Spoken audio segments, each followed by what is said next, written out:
She didn't run to live. She ran to forget. But the second a hand grabbed her in that rain-soaked alley, a stranger's voice cut through the storm. "Let her go before I decide you don't walk out of here." She thought she'd escaped danger, until she learned the man who saved her was the very devil her brother died running from. And now, he doesn't plan on letting her go either. The downtown streets were slick with rain and neon reflections, the kind of night where the city felt alive and indifferent all at once. Music thumped from open club doors, couples huddled under awnings, taxis splashed through puddles. It was a normal Friday night for everyone except her. Jennifer Patterson ran barefoot through it all, her shoes abandoned 2 blocks back when the heels broke. Her dress clung to her skin, torn at the hem. She had no bag, no phone, no plan, just the weight of what her brother had hidden and the certainty that the men chasing her wouldn't stop until they found it.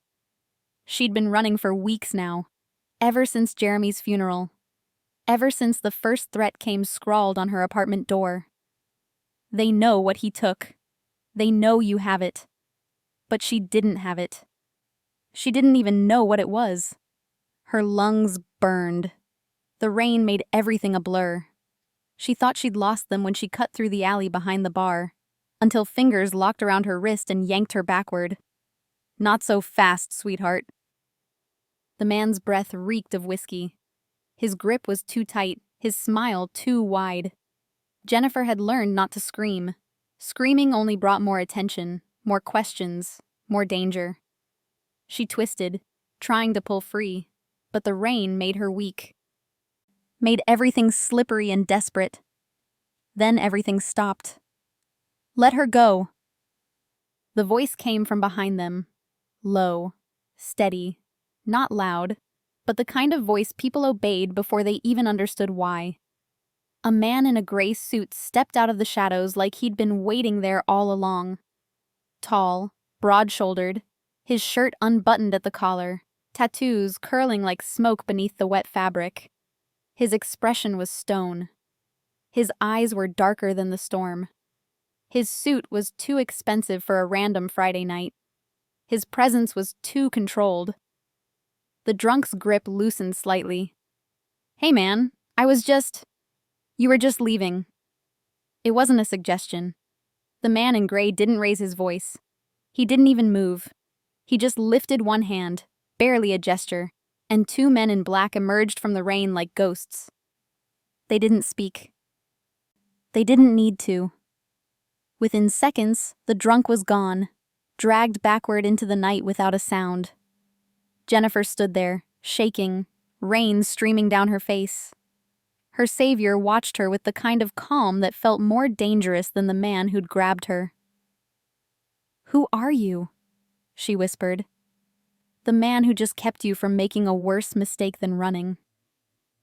He stepped closer, studying her torn dress, her bare feet, the wild look in her eyes. "Now tell me, why were you running like someone wanted you dead?" She didn't answer. She just turned to go. But his voice followed, quiet and inevitable. "You can keep running, or you can tell me who you're running from, because I promise you, they'll find you before morning." Jennifer stopped. She looked back. His car was already there, black and gleaming, headlights cutting through the rain. A driver stood by the open door, waiting like this had all been planned. "I don't know you," she said. "No, but I know them." His eyes held hers. "And I know you won't survive another night like this one." Hey, if this story touches your heart even a little, go ahead and subscribe. Join our family of hope and love. And tell us in the comments where you're watching from. Let's share this journey together. Outside, the rain kept falling. Inside the car, the leather was warm, dry, impossibly clean. She heard the driver speak. "Where to, Mr. Moss?" Moss. The name echoed in her head. She'd heard it before, whispered in her brother's phone calls, scrawled in the margins of the documents he'd hidden in her dance studio. Albert Moss. The name people in this city knew but never said out loud. Her eyes grew heavy. The adrenaline was fading, leaving only exhaustion and cold. Before the darkness took her completely, she heard him say quietly, almost to himself, "You'll thank me when you wake up safe." Jennifer woke to silence and white walls. The room was large but not excessive. Gray curtains filtered morning light. The bed beneath her was hotel crisp, the sheets expensive in that invisible way that only quality whispers. Her dress had been replaced with an oversized t-shirt. Soft, clean, definitely not hers. Her shoes sat by the door, cleaned. A glass of water and 2 painkillers waited on the marble nightstand. Whoever he wasn't careless. She sat up slowly, pressing her palm to her forehead. Last night came back in fragments. The alley, the rain, the voice, the car, Mr. Moss. She swung her legs off the bed and looked around. Everything was minimal, controlled, organized. No photographs, no personal touches, not the home of someone who let people in. On the counter across the room, a note rested beside a cup of coffee still steaming. "You're safe. Don't run again. A.M." Jennifer stared at those 3 words. You're safe. She didn't believe in safety anymore. Not since Jeremy died. Not since the threats started. Not since she realized that whatever her brother had stolen, it was worth killing for. And now she was the only one left who might know where it was. She stood, bare feet on cold marble, and walked to the window. The city stretched out below, gray and endless. Somewhere down there, the men who chased her were still looking. Somewhere down there, her brother's secrets were buried. And somewhere in this pristine penthouse, the man who'd saved her last night was waiting to tell her exactly what safety would cost. Jennifer moved through the penthouse like a ghost in someone else's life. Everything was sharp angles and muted colors. Gray sofas that looked like no one had ever sat on them. Black marble counters that reflected nothing. Floor-to-ceiling windows that turned the city into a painting she couldn't touch. There were no books, no photographs, no coffee rings or forgotten mail. It was the kind of place that didn't accumulate life. It contained it. She found her phone charging on the kitchen island, her bag beside it, contents untouched. Whoever had undressed her had been clinical about it. Professional. The thought should have been comforting. Instead, it made her skin crawl. The note still sat where she'd found it that morning. The handwriting precise and unfamiliar. You're safe. Don't run again. A.M. She read it 3 times, looking for subtext. A threat hidden in concern. Possession disguised as protection. But the words were exactly what they appeared to be, a statement of fact and a command. Jennifer opened the refrigerator. Stocked but impersonal. Bottled water, pre-packaged meals, nothing that suggested someone actually cooked here. She grabbed a water and wandered to the windows. 40 floors up, maybe more. The city sprawled beneath her like a circuit board, distant and indifferent. From up here, she couldn't see the alley where the drunk had grabbed her. Couldn't see the bar where it had all started. Couldn't see any of the places she'd been running through for the past 3 weeks, trying to stay invisible. She pressed her forehead against the glass. It was cool, grounding. Jeremy, what did you do? The sound of the door opening made her spin around. Albert Moss entered like he owned more than just the apartment. Like he owned the air itself. He'd changed from the rain-soaked suit into dark slacks and a white shirt, sleeves rolled to his forearms. The tattoos she'd glimpsed last night were clearer now. Geometric patterns that looked deliberate, almost ritualistic. He moved with the economy of someone who never wasted motion. His eyes found her immediately. You're awake. You drugged me. It came out sharper than she intended. You passed out from exhaustion. He set his keys on the counter with a soft clink. I had a doctor check you over. Dehydration, minor cuts on your feet, elevated heart rate. Nothing life-threatening. You had no right. You had no options. He crossed to the kitchen, pouring himself whiskey from a crystal decanter despite the early hour. Coffee's in the pot if you want it, food in the fridge, bathroom has everything you need. He gestured vaguely, like hospitality was a checklist he was obligated to complete. Jennifer's hands curled into fists. Why did you help me? Albert took a slow sip, studying her over the rim of his glass. You remind me of a mistake I didn't save in time. The words hung between them, heavy with history she didn't understand. That's not an answer, she said. It's the only one you're getting. He set the glass down. The man who grabbed you last night wasn't random. Neither were the ones chasing you before that. You know that, don't you? Her throat tightened. I don't know anything. Then you're either lying or dangerously naive. His voice didn't rise, but the edge in it cut deeper than shouting. Your brother worked for dangerous people before he died. He took something that didn't belong to him. Now those people think you have it. Doesn't matter what you have. Matters what they think you have. Albert moved closer, not threatening, just inevitable. I own the club you were running past last night. That means what happens on my streets reflects on me. The men chasing you were Wallace's crew. Drew Wallace doesn't send people into my territory without consequences. Jennifer's pulse hammered. So this is about territory? About reputation? This is about you being alive tomorrow. He held her gaze. Wallace's men don't stop. They don't negotiate.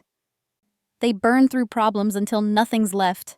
You stay here, you stay breathing. Simple math. Nothing about this is simple. She hated how small her voice sounded. You don't know me. You don't owe me anything. Something flickered across his face. Recognition, maybe, or regret. No. But I knew your brother. The room tilted. What? Jeremy Harris worked security at one of my properties 2 years ago. Good kid. Kept his head down. Albert's jaw tightened. Until he didn't. Jennifer's breath caught. You knew him and you didn't? I didn't know he'd stolen from Wallace until after he was dead. By then, it was too late to pull him out. His voice was flat, factual, but she heard the thing beneath it. Guilt, maybe, or just the weight of another name added to an already long list. I don't make the same mistake twice. I'm not your mistake to fix. You became my problem the second you ran past my club with Wallace's men on your heels. He picked up his glass again, swirling the amber liquid. My men obey without question. My word moves things in this city that mayors and police commissioners can't touch. You're standing in a building I own, wearing clothes I provided, drinking water I paid for. Whether you like it or not, you're under my protection now. The word protection felt like a cage. And what do you want in return? Jennifer asked. Albert's eyes met hers, dark and unreadable. I want you to stop running long enough to tell me where your brother hid what he stole. Because if Wallace finds it first, protection won't matter. He'll burn everything, including you. Before Jennifer could respond, her phone buzzed on the counter. They both looked at it. An unknown number. A single message. He can't protect you from what's coming. Albert's expression didn't change, but his hand moved to his pocket, pulling out his own phone. He dialed without looking away from her. Emmy, I need a trace on a number. Now. He rattled off the digits, then ended the call. Who is that? Jennifer whispered. Someone who wants you to doubt me. He moved to the window, looking down at the city like he was searching for enemies in the architecture itself. Someone who's about to learn that threats on my territory don't go unanswered. Jennifer stared at the message, her brother's secrets feeling heavier than ever. She'd stopped running last night, but whatever was coming, whoever was coming, was already closer than either of them knew. Emmy Carrillo arrived at noon with a leather portfolio and the kind of walk that said she'd already won arguments Jennifer hadn't started yet. She was sharp in every sense. Tailored blazer, dark hair pulled into a severe bun, eyes that assessed and dismissed in the same glance. When Albert introduced them in the penthouse living room, Emmy's handshake was brief and professional. Her nails painted the color of dried blood. "Ms. Patterson." Emmy sat without being invited, crossing her legs with precise geometry. "Albert tells me you don't know what your brother stole." Jennifer glanced at Albert, who stood by the window with his arms crossed. His expression gave nothing away. "I don't." "Then let me educate you." Emmy opened the portfolio, spreading photographs across the glass coffee table. "Your brother, Jeremy Harris, 28 years old, worked security at one of Albert's properties for 11 months before he was recruited by Drew Wallace's organization as an inside source." The photos showed Jeremy in different locations: outside nightclubs, getting into unmarked cars, meeting with men Jennifer didn't recognize. Her chest tightened. Jeremy wouldn't. He did. Emmy's voice held no judgment, just facts.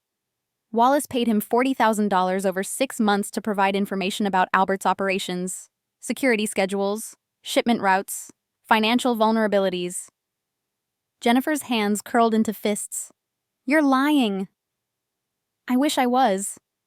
Emmy pulled out another photo, this one of a hard drive, small and silver.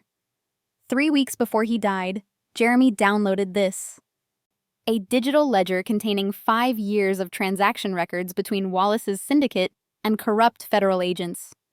Names, dates, wire transfers, surveillance footage. Everything needed to dismantle Wallace's entire operation and put 6 federal employees in prison. The room felt too small suddenly, the air too thin. Wallace didn't know Jeremy had copied it until after the fact, Emmy continued. By then, Jeremy was running. He knew what he'd done, knew what it was worth, knew he was dead either way, so he tried to hide it. "The hit and run," Jennifer whispered, "wasn't an accident." Emmy's eyes were steady, almost gentle. "Wallace's men ran him down outside your dance studio. They searched his apartment, his car, his bank accounts. They found nothing, because Jeremy Harris was smarter than anyone gave him credit for. He hid it somewhere no one would think to look." Albert finally spoke from his position by the window. "Which means you're the only person left who might know where it is." Jennifer shook her head, standing abruptly. "I don't. He never told me anything. We hadn't even spoken in months before he—" Her voice cracked. "Before he died." "Maybe not directly." Emmy began gathering the photos, her movements efficient. "But your brother was careful, methodical. If he was going to hide something that valuable, he'd put it somewhere meaningful, somewhere connected to you, even if you didn't realize it." "My apartment," Jennifer said suddenly. "I should go back, check his things. He left boxes in my storage unit after he moved." "Your apartment was broken into last night," Albert said quietly. The words hit like a physical blow. "What?" "I had someone checking on it. They got there 10 minutes after Wallace's crew left." Albert's jaw tightened. "Everything's destroyed. Furniture torn apart. Walls opened. Floors pulled up. They were thorough." Jennifer's legs felt weak. She sank back onto the sofa. "They found it?" "No." Emmy closed the portfolio. "If they'd found it, you'd already be dead. They're still looking, which means they're still hunting you." The silence stretched taut as a wire. "You inherited his danger," Albert said, moving closer. His voice was calm, almost gentle, but the finality in it was absolute. Which means you're my responsibility now. Jennifer looked up at him, anger flaring hot and desperate. I'm not your responsibility. I'm not your anything. You are now. He crouched down to her eye level, and for a moment she saw something almost human in his expression. I couldn't save Jeremy. I won't make that mistake with you. This isn't about saving me, she shot back. This is about that ledger, about Wallace, about your war. Yes. He didn't deny it. But you're caught in the middle of it whether you want to be or not. And the only way you survive is if you stop pretending you have options. Emmy stood, smoothing her blazer. We've already moved your essentials to Albert's estate. You'll stay there under full security until this is resolved. I didn't agree to that. You don't have to. Albert rose, towering over her. Your apartment's compromised. You have no money, no safe location, and no idea who you can trust. You can fight me on this, waste time arguing about autonomy and choice, or you can accept that right now. I'm the only thing standing between you and a shallow grave. Jennifer wanted to scream, wanted to run again, wanted to wake up 3 months ago when her biggest problem was a broken heating system in the studio and whether Jeremy would actually show up for Christmas this year. Instead, she stood, meeting Albert's gaze with all the defiance she had left. Fine, but the second this is over, I'm gone. Something flickered in his eyes. Respect, maybe? Or recognition. Fair enough. Emmy moved toward the door, pausing at the threshold. For what it's worth, Ms. Patterson, your brother died protecting something that could take down some very dangerous people. That takes courage. Or stupidity, Jennifer muttered. Sometimes, Emmy said softly. They're the same thing. The estate made the penthouse look humble. Iron gates, stone walls. Cameras swiveling like mechanical eyes tracking every movement. The driveway curved through manicured grounds that felt more like a perimeter than a garden. The house itself was old money and new paranoia. Classical architecture wrapped in modern security. Jennifer counted 6 guards before they even reached the front door. Inside was worse. Men in dark suits stationed at every corridor intersection. Cameras in the hallways, their red lights blinking like warnings. The rooms were beautiful.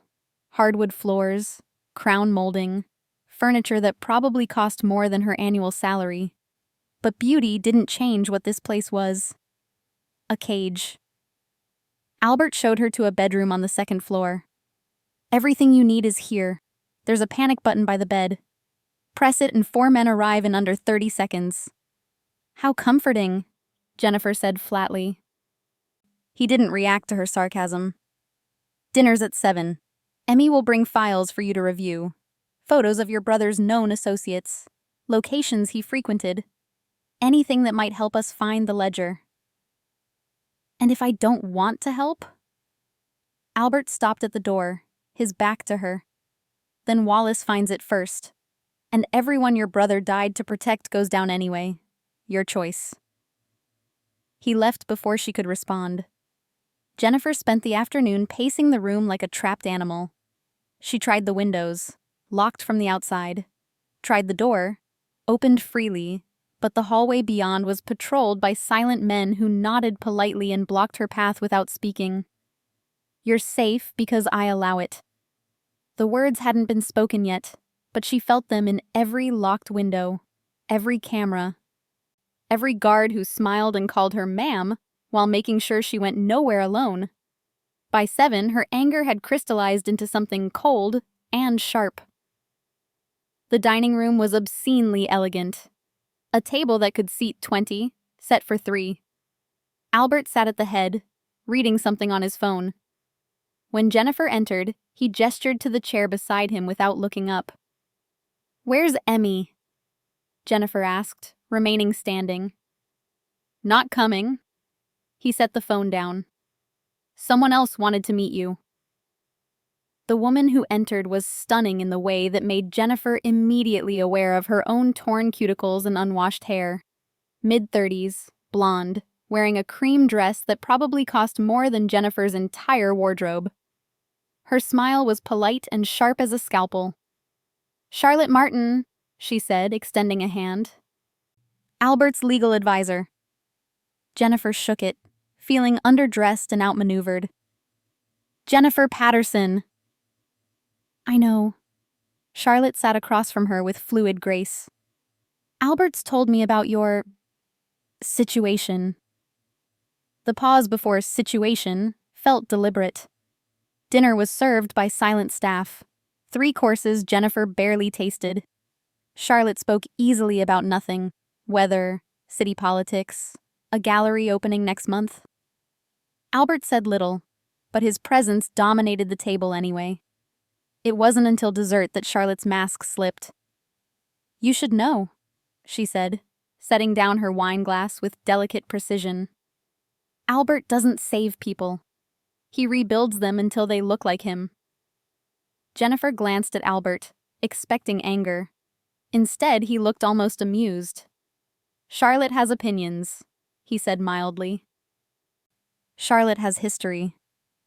Her smile was razor thin. "I've known Albert for 15 years, worked for him for 10. I've watched him reshape lives the way other people rearrange furniture, always with the best intentions, always with the same result." "And what result is that?" Jennifer asked. "Dependence." Charlotte leaned forward slightly. "He'll protect you, Jennifer. He'll solve your problems. He'll make you feel safe. And when it's over, you won't remember how to exist without him."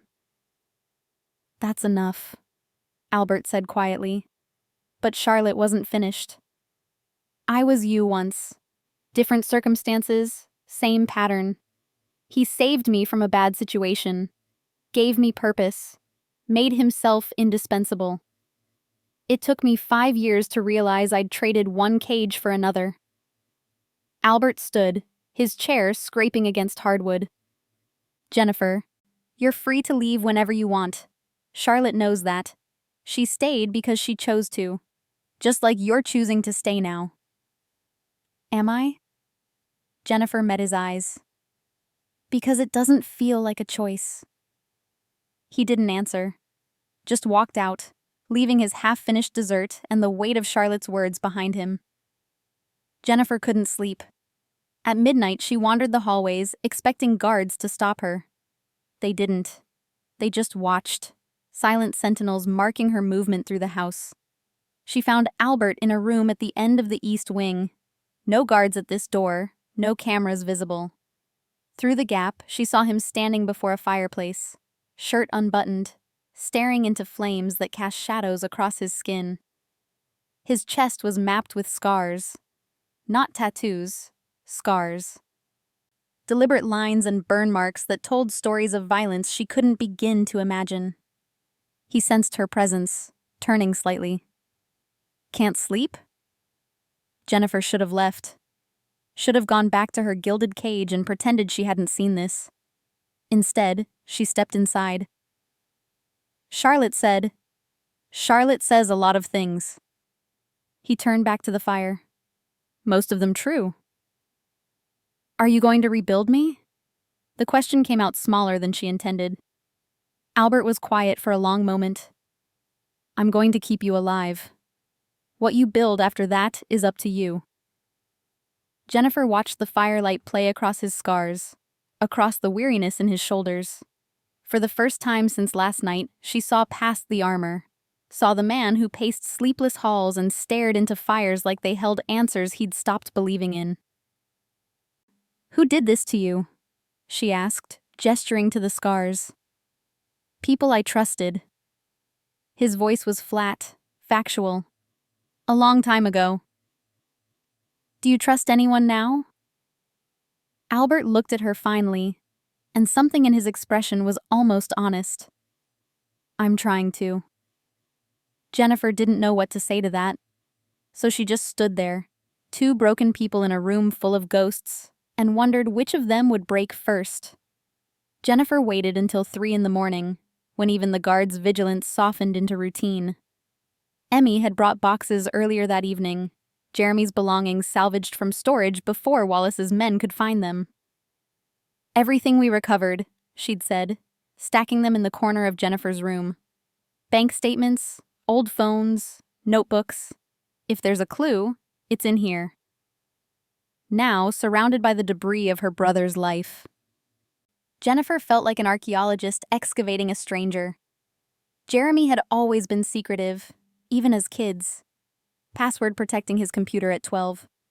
Triple locking his bedroom door at 15. Their parents called it phases. Jennifer had called it paranoia. Turned out, he'd been practicing. The first box held mundane things: gym receipts, takeout menus, a watch that had stopped working. The second was more promising. 3 burner phones, all dead. A notebook filled with numbers that meant nothing to her. Bank statements showing deposits and withdrawals in amounts too precise to be random. The third box made her hands shake. Photographs. Dozens of them. Jeremy with men she didn't recognize. Outside buildings she'd never seen. Jeremy in a car with someone whose face had been deliberately scratched out. And one photo that stopped her breath. Jeremy standing outside her dance studio, taken from across the street, his expression haunted. He'd known. Even then, he'd known they were watching. Beneath the photos, a USB drive taped to the bottom of the box. Jennifer's laptop was still at her destroyed apartment, so she crept down the hallway to the library she'd passed earlier. The house was quieter at night, but not silent. Footsteps echoed from distant corridors. A door closed somewhere above her. The building breathed with the rhythm of controlled surveillance. The library computer was unlocked, arrogant or trusting she couldn't tell which. She plugged in the drive, fingers trembling. Encrypted files, dozens of them, but one folder opened easily, almost like Jeremy had wanted someone to find it. Inside, bank transfers between shell companies, dates matching entries in the notebook, and a single text file labeled, "If you find this TXT." She clicked it.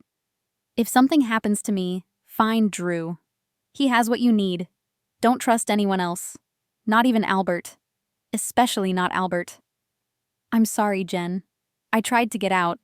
I thought I had time. The ledger is where we used to hide from Dad. You'll know when you see it." Jennifer read it 3 times, each word settling like stones in her stomach.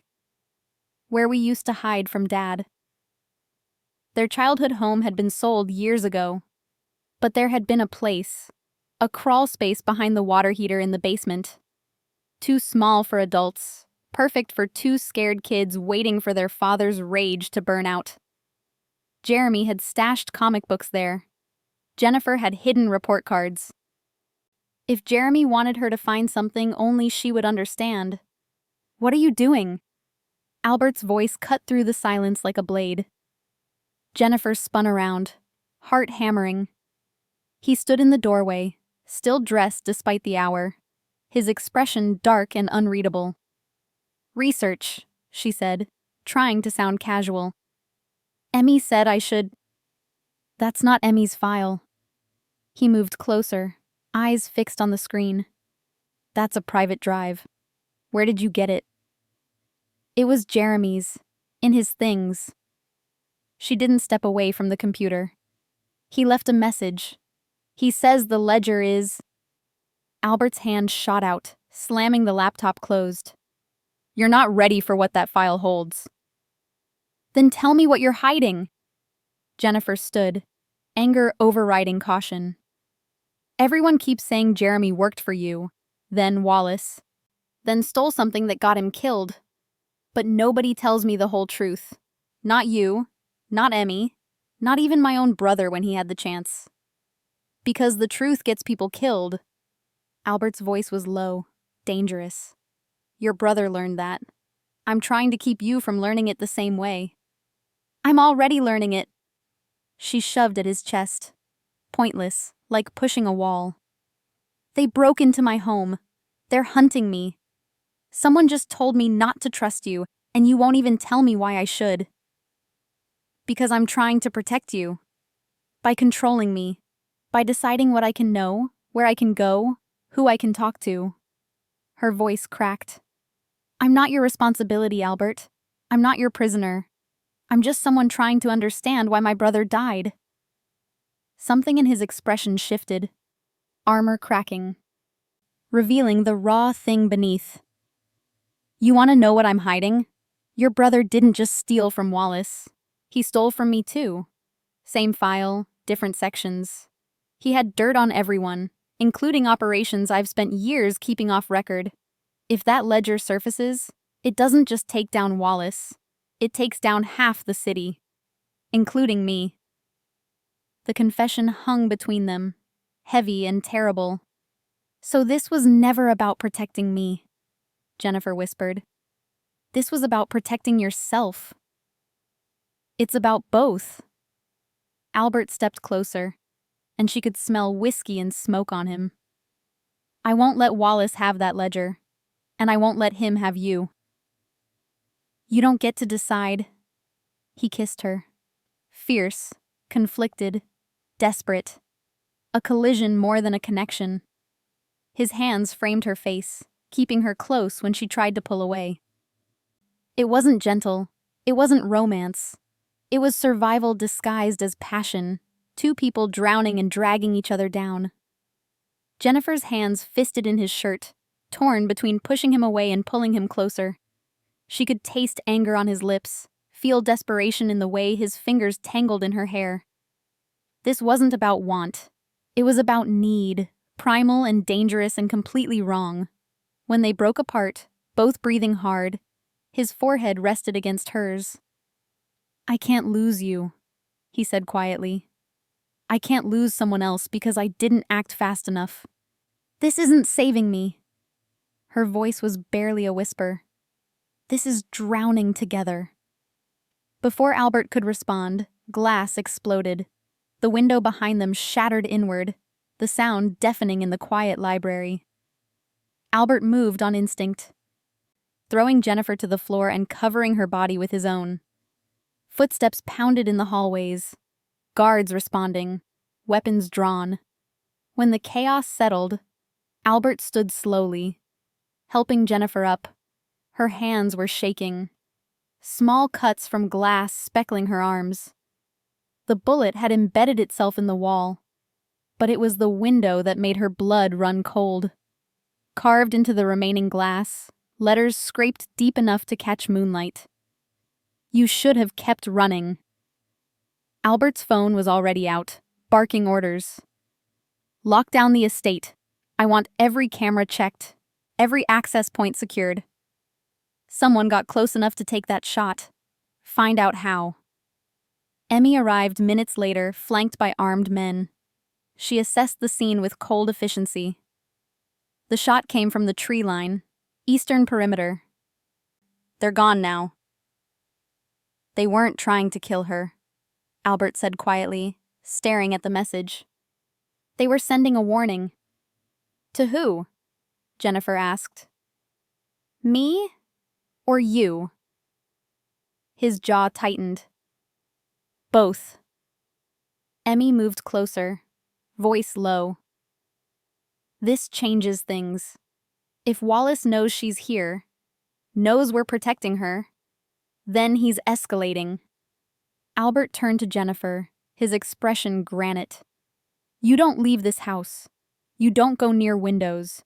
You don't communicate with anyone outside these walls without my knowledge. Albert, this isn't a negotiation. His voice was steel wrapped in barely controlled fury. Someone inside gave up your location. Someone Wallace has leverage over. Until I know who, everyone's a threat. Jennifer looked at the carved message, at the shattered glass glittering on the floor like broken stars. Somewhere out there, Drew Wallace was watching, waiting, and the walls Albert had built to keep her safe were starting to feel more like a tomb than a sanctuary. Jeremy's message said not to trust you, she said quietly.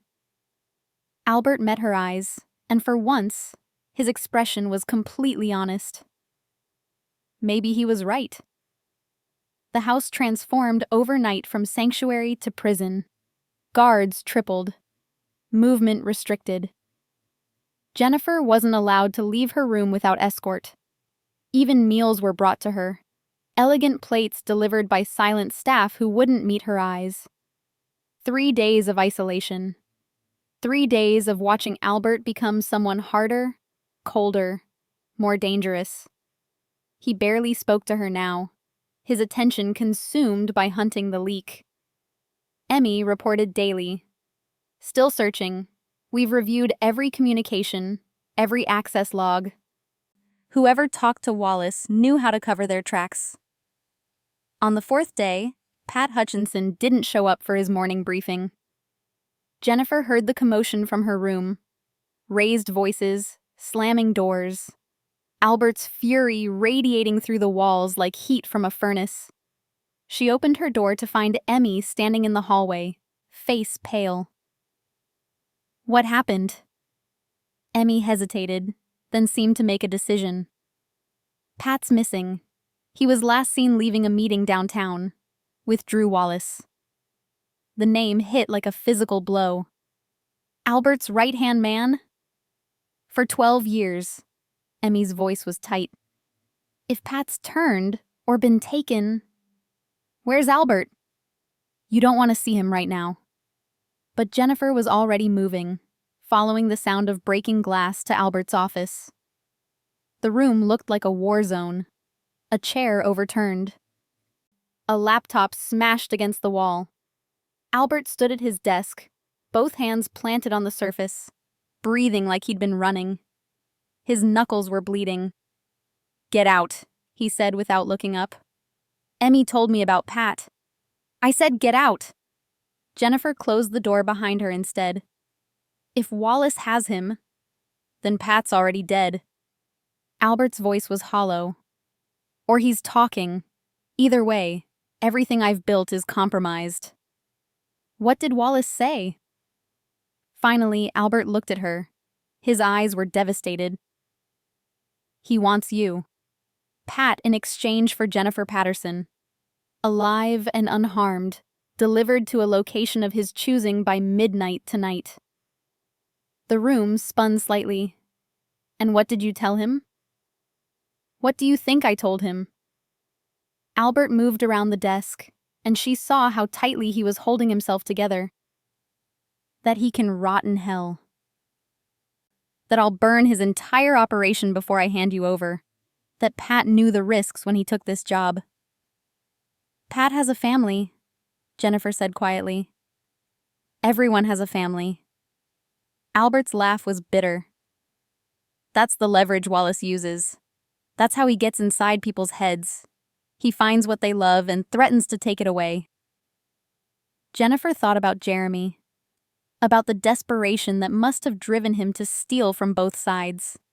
About the impossible choice between loyalty and survival. I won't hide anymore, she said. Albert's expression hardened. That's not your decision. He killed my brother. Her voice was steady, certain. This time I face him. No. You don't get to tell me no. Not about this. Jennifer moved closer, meeting his eyes. Jeremy died running. I won't make the same mistake. You'll die trying to be brave. Albert grabbed her arms, not rough but desperate. Wallace doesn't want to talk. He wants to destroy everything I care about, and right now, that's you. Then let me end it. By sacrificing yourself? By finishing what Jeremy started. Albert stared at her like she'd spoken a language he didn't understand. I can't, his voice cracked. I can't watch someone else die because of me. Then don't watch. Jennifer pulled free from his grip. But don't stop me either. She left him standing there, surrounded by the wreckage of his control, and went to find Matt Wilson's number in Emmy's files. Matt Wilson was exactly what Jennifer expected. Polished, oily, The kind of man who brokered deals between people who didn't officially exist. They met at a coffee shop downtown. Neutral ground, Wilson had insisted. He arrived 10 minutes late, dressed in a suit that cost more than her car used to. "Ms. Patterson?" He smiled like they were old friends. "I was surprised to get your call. I need you to set up a meeting with Drew Wallace." Wilson's smile didn't falter, but his eyes sharpened. "That's a dangerous request. I'll pay whatever you want. I don't want money." He stirred sugar into coffee he wouldn't drink. "I want to know why Albert Moss's protected asset is meeting with me without his knowledge. Because this is between Wallace and me. Nothing is between Wallace and you, sweetheart. This is about two men playing chess with human pieces." Wilson leaned forward. "But I'll make the call. Wallace has been asking about you anyway." "He'll be thrilled." Something in his tone made her skin crawl. "Just set up the meeting." "Consider it done." Wilson stood, buttoning his jacket. "Pier 17, Warehouse District. 9 o'clock tonight. Come alone, obviously. And Ms. Patterson?" His smile was almost pitying. "Whatever Albert told you about facing your demons, he was lying. Wallace doesn't give you closure. He gives you a grave." Jennifer told no one. She waited until 8:30, slipped past guards during a shift change, and took a cab to the Warehouse District. The driver gave her a concerned look when she paid. "You sure this is the right address, miss?" "I'm sure." The warehouses loomed like sleeping giants, their windows dark and empty. Pier 17 was at the far end, isolated, perfect for exactly what Wallace had planned. Jennifer's hands shook as she approached. No cars, no visible guards, just an open door and darkness beyond. She stepped inside. Lights flooded on, blinding. When her vision cleared, she saw them. 6 men in a semicircle, all armed. And in the center, leaning against a shipping container with casual cruelty, Drew Wallace. He was younger than she expected, handsome in a way that felt dangerous, like poison wrapped in honey. When he smiled, it didn't reach his eyes. "Jennifer Patterson." He pushed off the container, walking toward her with measured steps. "You look just like your brother did before he begged." The men closed in behind her, cutting off escape. "Where's Pat?" Jennifer asked, proud when her voice didn't shake. "Hutchinson?" Wallace laughed. "He's alive, for now. Depends on how cooperative you are." "What do you want?" "What I've always wanted. The ledger your brother stole. The one you've been hiding." Wallace circled her like a shark. "I know you found his message. I know you figured out where he hid it. And I know Albert's too blinded by whatever hero complex you've triggered to see the obvious solution. Which is? Give me the ledger. Walk away. Live your life." Wallace stopped in front of her. "I don't care about you, Jennifer. I care about the federal agents whose names are in that file. The ones who've been taking my money for years. Albert can keep his kingdom. I just want my insurance policy back. And if I don't have it?" Wallace's expression turned cold. "Then I kill Pat. Then I kill everyone in Albert's organization one by one until someone tells me where it is. Then I kill Albert. And then, just to make sure the message is clear, I kill you too. Slowly. Publicly. So everyone knows what happens when you steal from me." Jennifer's mind raced. The message. Where we used to hide from Dad. She hadn't had time to go back to the old house. Hadn't figured out if the crawl space was even still accessible after all these years. "I need time," she said. "You had time." Wallace gestured, and 2 men grabbed her arms. "Now you're leverage. When Albert comes for you, and he will, we'll negotiate then. The ledger for his little broken bird. Let's see which he values more." Jennifer struggled, but their grip was iron. One of them produced a hood. "Oh, and Jennifer?" Wallace's voice followed her into darkness. Your brother's last words were, "Please," just so you know what to expect. The hood went over her head, and the warehouse filled with the sound of her own panicked breathing. Somewhere across the city, Albert would be discovering she was gone, and Jennifer realized with terrible clarity that she'd just given Wallace exactly what he wanted. Albert knew she was gone before Emmy finished speaking. He'd felt it the moment Jennifer's absence registered, a cold certainty settling in his chest like ice. The guard rotation logs showed the gap.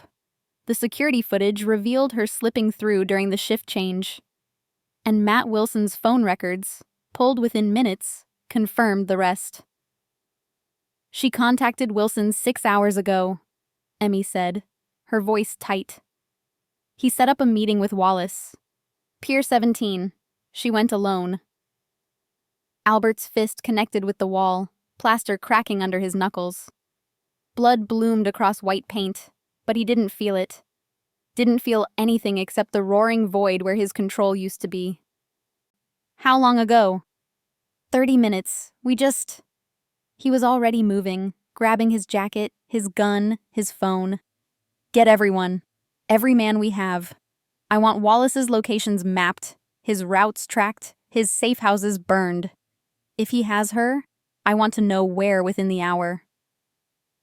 "Albert," Emmy caught his arm. "If we mobilize like this, we expose everything. Every operation, every alliance, every carefully maintained boundary. The city will know you're vulnerable. Let them know." His voice was dead calm, the kind of calm that preceded violence. "I want them to see what happens when someone takes what's mine."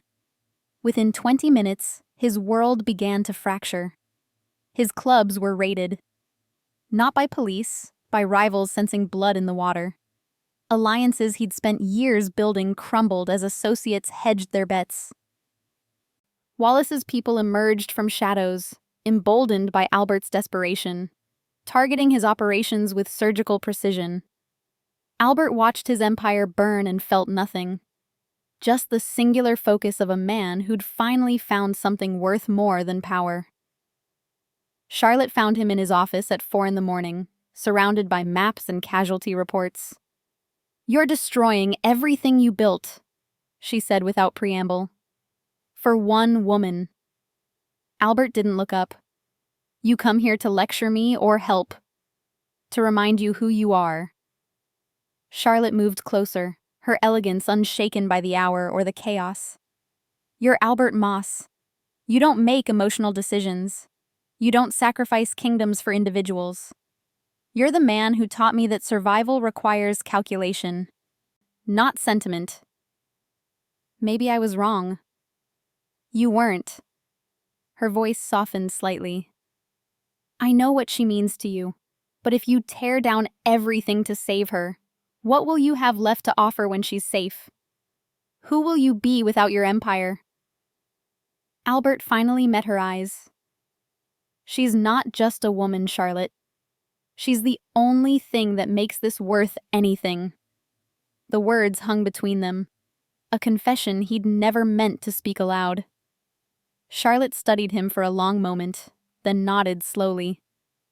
"Then I hope she's worth the cost, because what you're paying, you don't get it back." She left him there, surrounded by the ruins of what he'd built, preparing for the war that would either save Jennifer or destroy him completely.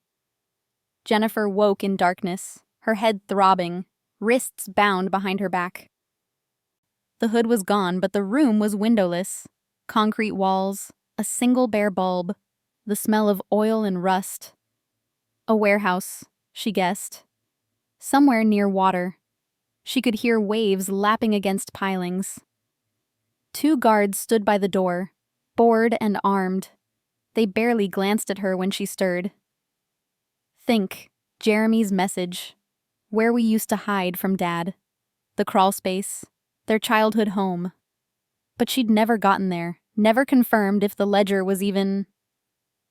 Wait. Her dance studio. Jeremy had been there the day before he died. She'd found him in her office, looking uncomfortable, saying he just wanted to check on her. She'd been teaching a class, hadn't thought anything of it. The water heater in her studio's basement. The same kind they'd had as kids. Jeremy wouldn't have hidden the ledger in a place he couldn't access easily. He'd hidden it somewhere familiar, somewhere meaningful, somewhere she'd eventually find it if she knew to look. It wasn't in their childhood home, it was in hers. The realization hit like electricity. Wallace's men had torn apart her apartment but never thought to check the studio. A separate building, separate lease, nothing in Jeremy's name connecting him to it. Jennifer tested the ropes binding her wrists. Rough, industrial, tied by someone competent but not paranoid. She'd been taking classes at the gym before everything fell apart. Self-defense, practical skills for a woman living alone. The instructor had shown them how to escape basic restraints. It took 20 minutes of careful, silent work. The guards were watching their phones, occasionally laughing at something one showed the other. When the rope finally loosened, Jennifer didn't move, just waited, breathing steady, counting seconds. A door opened somewhere distant. Voices. The guards straightened, suddenly alert.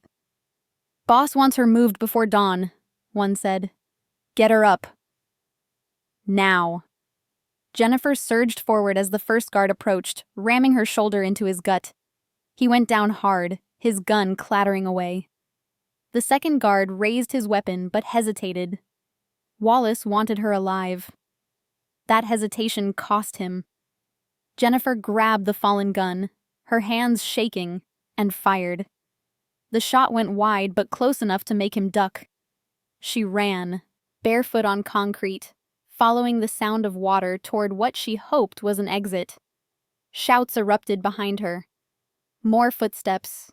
She burst through a door into rain and darkness, the dock stretching out before her, the city lights distant across black water. No plan. No backup. Just movement and survival instinct. She ran along the pier's edge, rain soaking through her clothes, her lungs burning. Behind her, Wallace's men fanned out, their flashlights cutting through the storm like searchlights hunting prey. A chain-link fence blocked her path. She started climbing, fingers numb and slipping, when headlights exploded through the rain. A car, black, familiar, screeched to a stop. The door opened and Albert stepped out, soaked instantly, fury and relief warring across his face. "Jennifer!" She dropped from the fence, stumbling. Her legs gave out and she fell to her knees on wet concrete. Albert was there in seconds, pulling her up, his hands framing her face. "Are you hurt? Did they—" "I'm fine." She was shaking, her words tumbling over each other. "I found it. I know where Jeremy hid the ledger. My studio, the basement, behind the water heater like when we were kids. I don't care about the ledger." His voice broke. "You left. You walked into a trap and I couldn't—" "You think you're saving me?" The words exploded out of her, months of running and fear and grief finally breaking through. "I'm the reason this is happening. I'm the reason your empire's burning. Your people are dying. Wallace has leverage." "No." Albert took her arms, his grip almost painful. "You're the reason I'm still human." The confession hit harder than any physical blow. Jennifer stared at him. This man who'd ruled through fear and control, now standing in the rain looking utterly destroyed. "He has Pat," she whispered. "He said he'd kill him. Kill everyone. I thought if I could negotiate—" "Pat made his choices. Everyone in this life does." Albert pulled her closer. "But you don't get to make yourself a martyr. You don't get to sacrifice yourself for my sins. They're not just your sins anymore." Jennifer's hands fisted in his soaked jacket. "Jeremy died for that ledger. I won't let more people die because I was too scared to finish what he started." Behind them, Emmy's car arrived with armed men spilling out. Wallace's people emerged from the warehouses, guns drawn, creating a standoff in the rain and darkness. "We need to move," Emmy called. "Now!" But Albert didn't move. He just held Jennifer, rain streaming down both their faces, the world narrowing to this moment. Two people who'd spent their lives running from different things, finally standing still in the eye of the storm. Together, Jennifer said quietly. We end this together. Albert nodded once, then turned to his men. Find Wallace. I want him alive. His voice carried across the docks, a promise and a threat wrapped in absolute certainty. The hunt had begun. The abandoned dockyard looked like a graveyard of industry, rusted shipping containers stacked like tombstones, broken cranes reaching toward gray sky, the ground a maze of puddles and decay. The same place Jeremy had died. Jennifer recognized it from the police photos she'd forced herself to look at. The black scorch marks where his car had burned. The oil stain that might have been blood. This wasn't random. Wallace had chosen this location specifically, a reminder of what happened to people who stole from him. Dawn was breaking cold and colorless when Albert's convoy arrived. 6 vehicles, 20 men, all armed and silent. Emmy had tracked Wallace here through intercepted communications and a captured associate who'd talked when faced with Albert's particular brand of persuasion. He's expecting you, Emmy warned. This is exactly what he wants. You coming to him, exposed, desperate. I know. Albert checked his gun with practiced efficiency. That's why he'll lose. He thinks I'm making an emotional mistake. He's wrong. This is calculated. He took something I'll burn cities for. Now I show him what that means. Jennifer was there despite Albert's protests, wearing a bulletproof vest that felt too heavy and carrying a gun she wasn't sure she could use. But she'd insisted. If this ended today, she needed to face it. They approached in formation, Emmy and her team flanking, Albert in the center, Jennifer just behind him. The dockyard was silent except for rain and seabirds. Then Wallace stepped out from behind a container. He looked almost casual, leaning against rusted metal, gun held loosely at his side. Pat Hutchinson knelt before him, hands bound, face bloodied but alive. And beside them, 2 more of Wallace's men, weapons trained on the hostage. Albert Moss! Wallace's voice carried across the space between them. I was beginning to think you wouldn't come. Let Pat go. Albert's voice was flat, emotionless. This is between us. Is it? Wallace gestured broadly. Because from where I'm standing, this is about empires and ledgers and who controls what in our fine city. Hutchinson here is just a pawn, like your little dancer was supposed to be. Jennifer stepped forward before Albert could stop her. I know where the ledger is. Wallace's attention shifted, his smile sharpening. Of course you do. That's why we're all here. So here's how this works. You tell me where it is, I verify it's real, then maybe everyone walks away alive. Except you can't let us walk away, Jennifer said. The moment you have the ledger, we're liabilities, witnesses, loose ends. Smart girl. Wallace's smile turned cold. She's just another weakness, Albert. You'll watch her die like your last one. Something flickered in Albert's expression. Old pain, old rage. You don't know anything about that. Don't I? Wallace dragged Pat up by his hair, pressing the gun to his temple. I know you've spent 15 years building walls around yourself, refusing to care about anyone because caring means vulnerability. And now this broken little thing stumbles into your life and suddenly you're making mistakes, burning your own kingdom, coming here like a goddamn hero. He laughed. You're pathetic. The rain intensified, turning the ground to mud. Albert's men fanned out, creating a perimeter. Wallace's people did the same. The standoff crystallized. 2 sides waiting for the first shot. The ledger's in my dance studio, Jennifer said loudly. Behind the water heater in the basement, Jeremy hid it there 2 days before he died. Wallace considered this. Emmy, take 3 men and verify. If she's lying... She's not lying, Albert interrupted. Which means your leverage is gone. Let Pat go and we discuss terms. Terms? Wallace's laugh was sharp.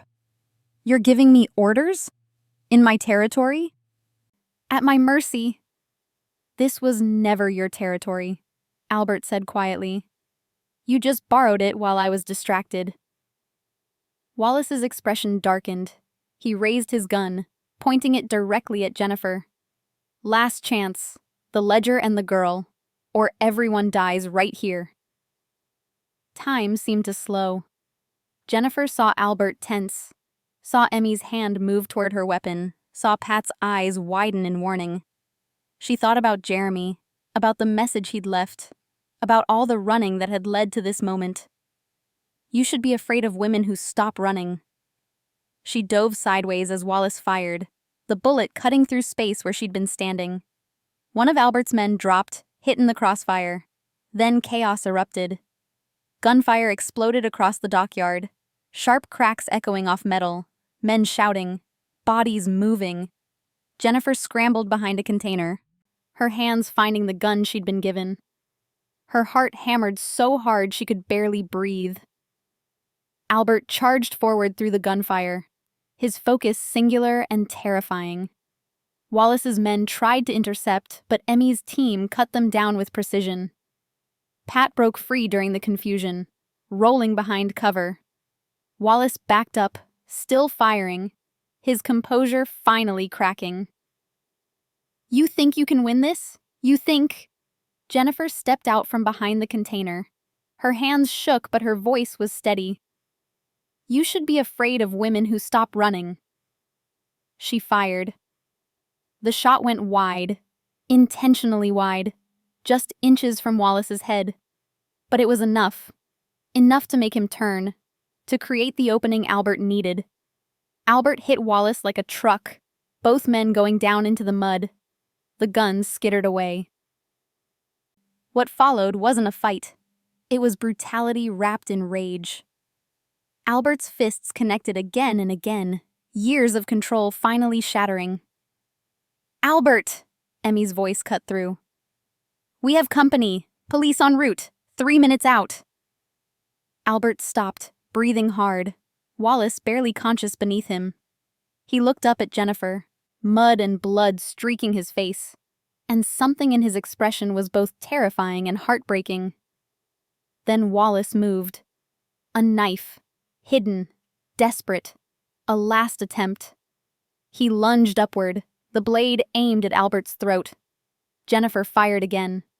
This time she didn't miss. Wallace jerked backward, the knife falling from his hand. He looked down at the bloom of red spreading across his chest, then up at Jennifer with something almost like respect. Should have kept running, he gasped. Then he fell, and didn't move again. The sudden silence was deafening. Albert stood slowly, stumbling slightly. Jennifer saw blood, his blood, spreading across his side where Wallace's knife had found its mark after all. Albert! He took 2 steps toward her before his legs gave out. Jennifer caught him, both of them sinking to their knees in the mud and rain. You don't get to risk yourself for me, he whispered, his hand pressing against the wound. She smiled through tears, her fingers tangling with his. Too late. I already did. Emmy was there, shouting orders, applying pressure to the wound. Sirens wailed in the distance. The dockyard filled with movement, men securing the scene, securing Pat, dragging away bodies. But Jennifer only saw Albert, his eyes on hers, both of them finally still after so much running. We're even now, she said softly. He laughed, the sound wet and pained. Not even close. Then his eyes closed, and the world tilted into emergency. Morning light filtered through hospital curtains, sterile and soft. Jennifer woke slowly, the beeping of monitors anchoring her to consciousness. Her body ached, bruises from the dockyard, Exhaustion from 3 days of barely sleeping, the weight of everything that had happened pressing down like gravity.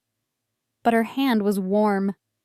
She turned her head and found Albert asleep in the chair beside her bed, still dressed in the clothes they'd given him after surgery. His hand clutched hers, fingers intertwined, like he'd been holding on for days and couldn't let go. The knife wound had required surgery, internal bleeding, torn muscle, complications from fighting while already injured. But he'd survived. They both had. "You said you didn't save people," Jennifer murmured. Albert's eyes opened immediately. No gradual waking, just instant alertness. Then his expression softened when he saw her awake. "Guess I lied," he said, voice rough from disuse. "You should be in bed, recovering." "I was." He shifted, wincing slightly. "Across the hall. But the nurses got tired of me asking about you every 5 minutes." Jennifer squeezed his hand, emotion threatening to overwhelm her. "Wallace?" Dead before the ambulance arrived. Emmy made sure the scene was clean. Self-defense, protection of hostages. The investigation's ongoing, but we're not suspects. Albert's jaw tightened. "Pat's safe. Most of my operations are intact. The ledger's been secured and is currently being used to dismantle what's left of Wallace's network." "And the federal agents?" "Let's just say several people in high places are having very uncomfortable conversations with internal affairs." Something almost like satisfaction crossed his face. Jeremy's information is doing exactly what he hoped it would. Taking down everyone who deserved it. Jennifer was quiet for a moment. He was trying to do the right thing, in his own broken way. "Most of us are." Albert brushed his thumb across her knuckles. "The doctors want to keep you another day for observation. After that," he hesitated, "you're free to go wherever you want. I've set up an account, enough money to start over somewhere safe. New identity if you need it. No strings." "No strings," Jennifer repeated softly. "You didn't ask for any of this. You shouldn't be tied to my world just because I couldn't let you go when I should have." His voice was careful, controlled, but she heard the thing beneath it. Fear. That she'd take the offer and disappear. "What if I don't want to go?" Albert's eyes met hers, hope and caution warring in his expression. "Then you stay. And we figure out what this is without guns and threats and people trying to kill us." "Sounds boring," Jennifer said with a small smile. "Probably terrifying in completely new ways." Emmy arrived then, carrying coffee and files, her efficiency unchanged by recent events. "The media's calling it a gang war. Wallace's death is being investigated, but witness statements support your version. Albert, the organization's stable, restructuring, but functional. And Pat sends his regards. He's taking time with his family." "Good." Albert accepted the coffee, though he didn't release Jennifer's hand. "What about the studio?" "We retrieved the ledger exactly where Jennifer said. Currently in a secure location, copies made, originals being leveraged for maximum damage to Wallace's network and the corrupt federal agents." Emmy's expression softened slightly. "The studio itself is undamaged. We've had it cleaned and secured. Whenever you're ready." Jennifer felt tears prick her eyes. Her studio. Her one piece of normal life. "Thank you." Emmy nodded and excused herself, leaving them alone again. The days that followed blurred together. Recovery, statements to carefully managed investigators, visits from Emmy with updates on the dismantling of Wallace's empire. Charlotte came once, studied Jennifer with those sharp eyes, and told Albert simply, "Don't fuck this up." Through it all, Albert stayed close. Not hovering, not controlling, just present. When nightmares woke her, his hand was there. When panic attacks hit in the middle of mundane conversations, he talked her through them without judgment. When she cried about Jeremy, really cried, not the controlled grief she'd been carrying, he just held her and let the storm pass. On the day Jennifer was discharged, Emmy drove them not to the estate, but to a coastal house 3 hours from the city. "I bought it years ago," Albert explained as they pulled up to weathered cedar and glass overlooking gray Atlantic waters. "Never used it. Seemed like a waste. But I kept it anyway." The house was beautiful in its simplicity. Open spaces, natural light, the sound of waves constant and soothing. Far from the city. Far from danger. Far from the life Albert had built and nearly destroyed. "This is where I leave you," Emmy said at the door. "For now. The organization's running smoothly. You have time." After she left, Jennifer stood at the window watching the ocean, Albert beside her. "Is this really over?" she asked. "The immediate danger?" "Yes. The investigation, the restructuring, the consequences. Those will take time, but you're safe. That part's over." Jennifer turned to face him. "And us? What are we now?" Albert was quiet for a long moment. "I don't know how to do this, normal, without crisis forcing us together." "Then we learn." She stepped closer. "Together, without running." 3 weeks passed like slow healing. Jennifer danced on the beach, barefoot in the sand, feeling muscles remember what joy felt like. She painted the spare room. She cooked meals that actually required recipes. She called old friends and started explaining why she'd disappeared. Albert simplified. That was the word Emmy used in her weekly reports. He'd stepped back from day-to-day operations, delegated to trusted lieutenants, started unwinding from the empire he'd built. Some nights he still paced, restless and uncertain. But other nights he sat on the porch with Jennifer, watching storms roll in from the sea, and seemed almost peaceful. "Charlotte thinks I'm having a breakdown," he said one evening. "Are you?" "Maybe. Or maybe this is what recovery looks like." He glanced at her. "You taught me something." "What's that?" "That holding on too tight doesn't keep people safe. It just suffocates everyone involved, including yourself." Jennifer leaned into him, his arm wrapping around her shoulders. "Jeremy wrote in his message that I shouldn't trust you." "Smart kid." "But he was wrong. You're exactly who I should trust, because you know what it costs to save someone. You don't do it carelessly." Albert kissed the top of her head.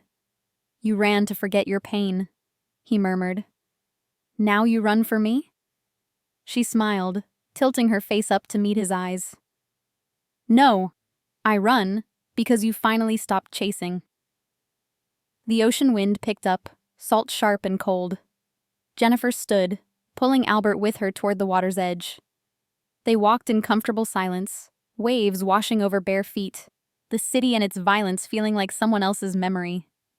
When she turned to look back at the house, he was watching her with that same quiet intensity, the man who'd once ruled through fear. Now stripped down to just this, morning light and bare feet, and the woman who'd somehow made him choose differently. "You came back," she said, though he'd never left. "I never left," he replied, though he'd traveled further than miles could measure. She had run to forget her pain, from Jeremy's death, from the threats, from a life that had shattered without warning. But in Albert's arms, in this house by the sea, in the dangerous choice to stay when leaving would have been easier, she learned something Jeremy had tried to tell her all along. Sometimes salvation doesn't come from escape.